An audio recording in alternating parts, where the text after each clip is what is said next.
kəndi Vətən müharibəsinin ilk həftəsində erməni işğalından azad edilmişdir. Və əslində bizim zəfər yürüşümüz bu bölgələrdən başlamışdır. Cəbrayıl, Füzuli istiqamətində irəli gedən bizim əskeri zabitlərimiz düşmənin bir neçə müdafiə xəttini yara bilmiş və beləliklə gələcək zəfər yürüşümüzü şərtləndirmiş.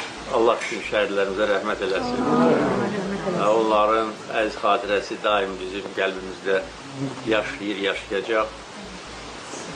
Düz 5 il bundan əvvəl bu ərazi işğaldan azad edildi və bu şanlı tarix hər zaman bizim qəlbimizdə yaşayacaq.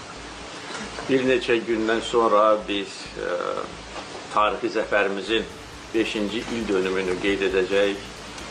8 noyabr zəfər günü bizim tariximizdə olan ən parlaq səhifədir.